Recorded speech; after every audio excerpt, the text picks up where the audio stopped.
Okay, so in Illustrator, you have your shape here, your frame. And to use the photograph, to put a photograph into this frame using your swatches up here, then you go to File, Place, and select the photo you want, or the artwork you want. And then what I do is I align it, and then I adjust the size down to where I want it.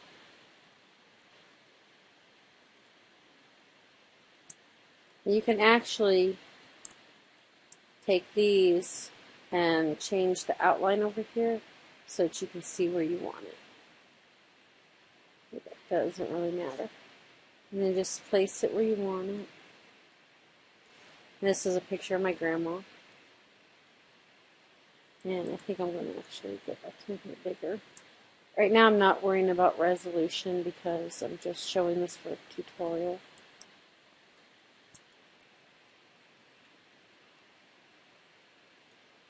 Alright, so what you want to do is you want to select everything except for your photo. Actually, that's not what you want to do, sorry. You want to go to your swatches and you want to take this and you just want to drag it up here into your swatch panel. And then you can delete this because it's up here now. So just like your color swatches, you have now a photograph swatch or even a pattern. So when you select all of these, make sure your fill is showing. You don't want to, you don't want to add it to your border. You can do that, but you don't want to do that. So you go to your swatches, and then you can click, just like you would click on a color fill, or you could click on a pattern fill.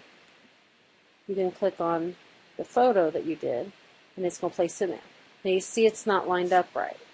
So what you want to do now is, I don't know what it's called, but the little wavy button beside of your 1 and your exclamation point. This is on a Mac. I don't know what you would do on a Windows, but you want to hold that down actually. And then you can drag, and it'll look like the thing's moving, but it's not actually. It's just kind of like dragging the photo down to where you want it. So that's how you do it with swatches. Now, another way you can do this, and see if I want to get this out of here now, I can just click on a color, and I can delete these. Alright, so the other way is called a clipping mask. In Compound Path, we're going to use both those. Okay, so first, if I click on this, you see that these two are actually connected, but this one is separate. So I want to select all of these, and then I want to go to Object, and then I want to go down to Compound Path and Make. Now, when I select this, everything's together. So now I want to place my photo of my Grandma Marybelle. And then I'm going to, same thing, I can change this to see-through. Go up here and do it. Alright, so that I can see where it goes. And that loud noises are dishwasher. Alright, so on here when you're doing this, you can move it around and get it where you want it. And I'm going to make it bigger since I'm not worrying about resolution right now. Alright, so what you want to do on the compound mask is you want to select the thing that you're putting it into and the photo, and you go up to Object and then go down to Clipping Mask. Sorry, I said compound mask, it's Clipping Mask, and hit Make. Now it goes inside your frame. And if you want to move it around, you have to go to Object and then go down to Clipping Mask again and go to Edit Contents. Now all you have to do is just move it around with your trackpad or arrows, mouse, whatever. So you can just move this around. And see the difference here, I'll show this in a little bit. The difference here is this does not repeat. When you're doing a clipping mask, the image is only going to go in there one time. So let me go up to Object, Clipping Mask. Actually, I've got to click off of it because I was still in edit mode. Go up to Object, Clipping Mask, and hit Release, and then that's going to take it out. Alright, so let's go back to how we were doing the swatches. That was the other way we were doing it. I want to show you what I mean about repeating. Okay, delete that. Oh, where'd my thing go? Don't know why that went away. Object, Clipping Mask, Release. Oh, okay, that's better. So now I have this. And let's put this up here in the swatch. Delete that. Alright, so when I put something in here using a swatch, it repeats because it's actually designed for patterns. So see,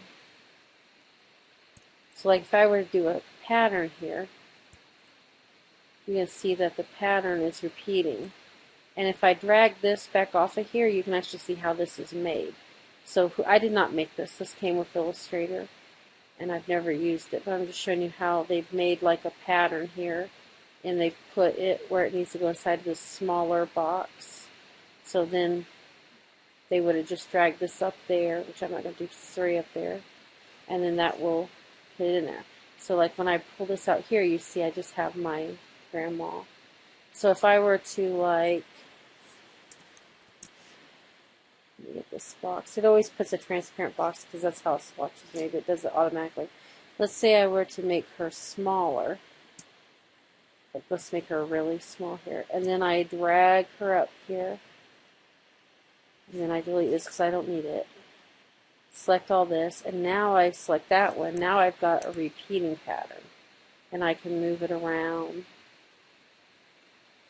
whatever how I want.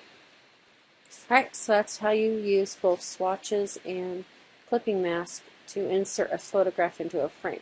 And one more thing in this video that I'll show is, let's say I wanted to make my own frame. Like, how do I do this? I'm going to do a simpler one.